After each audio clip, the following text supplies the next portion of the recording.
Hi and welcome to my channel. This is Jayprakash. Today I am going to explain how to write Inter Secondary English record rating from Telangana State. నేను ఈరోజు మీకు తెలంగాణ స్టేట్కి సంబంధించి intermediate second year English record book ఎలా రాయాలనే విషయాన్ని చెప్పబోతున్నాను. So దీంట్లో మనకు రికార్డ్ రాయడానికి సంబంధించి టెక్స్ట్ బుక్లో 4 టెస్ట్ ఐటమ్స్ ఇవ్వడం జరిగింది. ఈ 4 టెస్ట్ ఐటమ్స్ నుండి ఎలా రాయాలంటే ఫస్ట్ టెస్ట్ ఐటమ్ ఏమిచ్చిండు మనకు డిస్క్రైబింగ్ అని ఇచ్చిండు. ఈ డిస్క్రైబింగ్ అనే దాంట్లో చాలా టాపిక్స్ ఇవ్వడం జరిగింది. అందులో ఏవైనా 4 టాపిక్స్ మాత్రమే టెక్స్ట్ బుక్ నుండి తీసుకోవాలి. 5th టాపిక్ జనరల్ కానీ లేదా వేరే టెక్స్ట్ బుక్ నుండి కానీ తీసుకోవాలి. సో దాంట్లో ఫర్ ఎగ్జాంపుల్ మీకు యువర్ ఇంగ్లీష్ టీచర్ అని ఇచ్చిండు. సో యువర్ ఇంగ్లీష్ టీచర్ అంటే దాన్ని టైటిల్ మార్చాలి. మై ఇంగ్లీష్ టీచర్ అని మార్చి ఒక 1 పేజ్ రాయాల్సి ఉంటుంది. అలాగే సెకండ్ యువర్ కాలేజ్ అని ఇచ్చిండు. సో దాన్ని కూడా మార్చాలి. మై కాలేజ్ అని మీ కాలేజ్ నుంచి ఒక 1 పేజ్ రాయాల్సి ఉంటుంది. అలాగే ఈ కంప్యూటర్ 1 పేజ్ రాయాల్సి ఉంటుంది. How to make tea 1 page రాయాల్సి ఉంటుంది. సో ఇవన్నీ కూడా టెక్స్ట్ బుక్లో ఇచ్చాడు. బట్ లేనటువంటిది వేరే టెక్స్ట్ బుక్ నుండి ఒకటి తీసుకున్నాం. ద తాజ్ మహల్ దీని గురించి కూడా ఒక 1 పేజ్ రాయాల్సి ఉంటుంది. ఇలా రాస్తే ఈ టాపిక్ సంబంధించింది అయిపోతుంది. నెక్స్ట్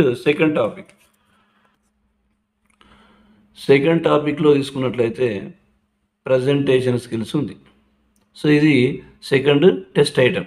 సో దీంట్లో కూడా మనకు టెక్స్ట్ బుక్లో చాలా క్వశ్చన్స్ ఇవ్వడం జరిగింది, చాలా టాపిక్స్ ఇచ్చాడు. సో అందులో ఏవైనా 4 మాత్రమే టెక్స్ట్ బుక్ నుండి తీసుకోవాలి. 5th మాత్రం జనరల్ కానీ లేదా వేరే టెక్స్ట్ బుక్ నుండి కానీ తీసుకోవాలి.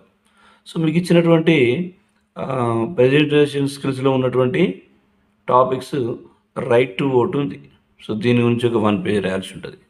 ఫిజికల్ ఫిట్నెస్ ఉంది, ఒక 1 పేజ్ రాయాల్సి ఉంటుంది. నీడ్ ఫర్ సాఫ్ట్ స్కిల్స్ ఒక 1 పేజ్ రాయాల్సి ఉంటుంది. డిజిటల్ కరెన్సీ 1 పేజ్ రాయాల్సి ఉంటుంది.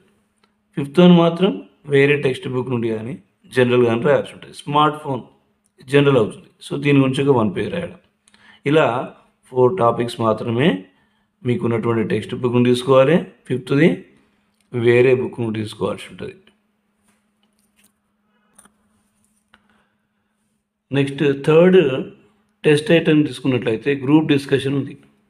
ఈ గ్రూప్ డిస్కషన్ కూడా ఏదైతే టెస్ట్ ఐటమ్ ఉందో దీంట్లో మనకు టెక్స్ట్ బుక్లో ఇచ్చినటువంటి ఏవైనా 4 టాపిక్స్ తీసుకొని రాయాల్సి ఉంటుంది. నెక్స్ట్ 5th మాత్రం వేరే టెక్స్ట్ బుక్ నుండి తీసుకోవాలి. సో మీకు ఇచ్చినటువంటి గ్రూప్ డిస్కషన్లో ఉన్నటువంటి టాపిక్స్ తీసుకున్నట్లయితే ఫస్ట్ది యూజ్ ఆఫ్ మొబైల్ ఫోన్స్ ఉంది. అలాగే second regional politics in India. Third if I were an IAS officer. Next 4th new education policy 2023. ఇవన్నీ కూడా టెక్స్ట్ బుక్ నుండి తీసుకోవాల్సి ఉంటుంది. 5th మాత్రం వేరే టెక్స్ట్ బుక్ నుండి కానీ లేదా జనరల్ కానీ టాపిక్ తీసుకొని రాయాల్సి ఉంటుంది. ఫర్ ఎగ్జాంపుల్ అన్ఎంప్లాయ్మెంట్ అని నేను జనరల్గా తీసుకోవడం జరిగింది. ఇక చివరి టెస్ట్ ఐటమ్ తీసుకున్నట్లయితే లిజనింగ్ కాంప్రిహెన్షన్. సో ఈ లిజనింగ్ కాంప్రిహెన్షన్లో మనకు టెక్స్ట్ బుక్లో చాలా స్టోరీస్ ఇవ్వడం జరిగింది. బట్ ఏవైనా 3 స్టోరీస్ మాత్రమే తీసుకోవాలి. మిగతా 2 మాత్రం వేరే టెక్స్ట్ బుక్ నుండి తీసుకోవాలి. సో ఇది ఎలా రాయాలంటే ఫర్ ఎగ్జాంపుల్ మీకు ఇచ్చినటువంటి ప్రాక్టికల్ రికార్డ్ బుక్లో ఫస్ట్ది 2 ఫ్రెండ్స్ ఉంది. ఈ 2 ఫ్రెండ్స్ అంటే ఇది ఒక స్టోరీ అన్నమాట. ఈ స్టోరీని రాసి ఆ స్టోరీ కింద క్వశ్చన్స్ ఉంటాయి. క్వశ్చన్స్ రాసి ఆన్సర్ రాయాల్సి ఉంటుంది. కనీసం 4 క్వశ్చన్స్ అన్న రాసి వాటికి ఆన్సర్ రాయాల్సి ఉంటుంది. సెకండ్ గివింగ్ పేస్ ఉంది. ఇది కూడా మీకు ఇచ్చిన స్టోరీ రాసి కింద క్వశ్చన్స్ రాసి వాటికి ఆన్సర్ రాయాల్సి ఉంటుంది. అలాగే ఏజ్ నో బ్యారియర్. ఇది కూడా ఆ స్టోరీ రాసి లేదా ఆ ప్యాసేజ్ రాసి కింద ఏవైతే క్వశ్చన్స్ ఇచ్చిండో వాటికి ఆన్సర్ చేయాల్సి ఉంటుంది. ఇక 4th 5th జనరల్గా వేరే ఒక మోరల్ స్టోరీ బుక్ నుండి కానీ వేరే స్టోరీ బుక్ నుండి కానీ తీసుకోవాల్సి ఉంటుంది. సో 4th 5th మాత్రం వేరే టెక్స్ట్ బుక్ నుండి తీసుకోవాలి. Example honesty is the best policy, the power of a smile. ఈ విధంగా తీసుకొని రాయాల్సి ఉంటుంది. ఈ రికార్డ్ అనేటువంటిది ఎలా అంటే నీట్గా రాయాలి. ఎలాంటి కుట్టివేత లేకుండా చాలా చక్కగా నీట్గా రాయాల్సి ఉంటుంది.